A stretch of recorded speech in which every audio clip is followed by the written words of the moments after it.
थोडेसे आपण ड्रायफ्रूट घालूया. हो. ड्रायफ्रूट मध्ये आहे चारोळी, काजू आणि बदाम. बदाम आता काय?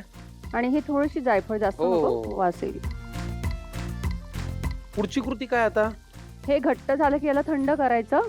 ठीक आहे, आपण आता एक काम करूया. कुठला पार? धोंडपार. धोंडपार करायसाठी लागणारं चण्याच्या डाळीचं मिश्रण आपण घेतलं, ते तूप घालून आपण छान फेटून घेतलं, मग ड्रायफ्रुट्स घातले, केशर घातलं. आता या मिश्रणाचा गोळा करून तो जरा गार होऊ देऊया आणि मग वळूया पुढच्या कृतीकडे. चालेल? बरोबर. येस. गॅस बंद करू? बंद करा. गोळा झाले की आम्ही पुढची कृती करतो. चला. धोंडपार करायसाठी लागणारं चण्याच्या डाळीचं आपण वाटलेलं हे मिश्रण तयार झालेलं आहे, छान गार झालेलं आहे. सुमित्रा ताई, आता पुढे काय करायचंय? याचे गोळे करायचे ओबडधोबड, असे प्लेन गोळे नाही करायचे. आणि हे मैदा आणि तांदळाचं पीठ आहे, याची पेस्ट करूया आपण. याच्यामध्ये पहिले मैदा 1 वाटी आणि 1 वाटी तांदळाचं पीठ, थोडस पिंच मीठ, जास्त नको, आणि पाणी. पाणी किती लागणार आहे बघा, चमच्याने त्याची पेस्ट करून घ्या. भजी सारखं भिजवायचंय, खूप पातळही नको आणि घट्टही नको. बस बस पुरे. पहिले बघूया आपण.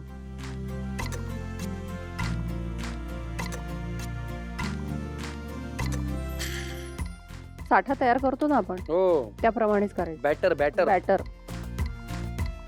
झालं. आता बॅटर तयार. बरं, मग आपण आता कढईमध्ये आधी तूप छान गरम करत ठेवू. गॅस ऑन करा. Yes madam. कढई ठेवा. पुढे तूप घालायचंय. हे तरी तुम्ही करा, घ्या. हो, नक्कीच. तुम्ही एकदम खेळीमेळीच्या वातावरणात काम करता हो ना? हो, मला आवडते, तसंच आवडते. गप्प राहून काय नाही. हो. आपण एक काम करूया, तूप तापेपर्यंत छान गोळे करूया आणि याच्यामध्ये डीप करूया. चालेल? हो. वेळेची बचत हीच वेळेची निर्मिती. बरोबर आहे. मी दिल्लीला गेली होती मागच्या वर्षी. अच्छा, कशाला? इंटरनॅशनल अवॉर्ड साठी. इंटरनॅशनल अवॉर्ड तुम्हाला मिळालं? कशासाठी? महिला दिनानिमित्त सामाजिक कार्य, ही अशा विविध कलेमध्ये आवड. अरे वा, तुम्ही सामाजिक कार्यात पण आहात? आहे. काय करता सामाजिक कार्य? मी बदलापूरचं बालकाश्रम आहे, तिथे जाऊन व्हिजिट देते मुलांना, स्टेशनरी वगैरे, शालेय जीवनातल्या वस्तू. बरं, एक विचारायचंय, हे गोळे गोल व्हावे अशी काही अट नाहीये? नाही, काही ओबडधोबडच पाहिजे असतात, म्हणून त्याला धोंडपार बोलतात. म्हणून त्याला धोंडपार म्हणतात. म्हणजे धोंड्यासारखा पार. धोंड्यासारखा. अरे, हे धोंड्याचा महिना आहे ना, म्हणून त्याला धोंड्याचा असं धोंडपार. पण मग हे जावायला का द्यायचे धोंडे? पवित्र आणि पुण्यदान हे मानायचं का? हो, 3 वर्षांनी महिना, अतिरिक्त महिना येतो ना हा धोंड्याचा. बरोबर.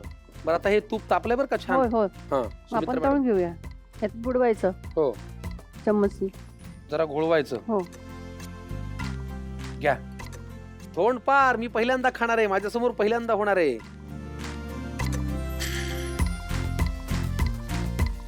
वा. घराघरातल्या सासूबाईंनी आपल्या जावयांना खुश करण्यासाठी धोंडपार नक्की करावा आणि त्यांना गोडाचं खाऊ घालावं. बिलकुल. जावाई खुश, सासू खुश, मुलगी खुश, सगळे खुश, कुटुंब खुश.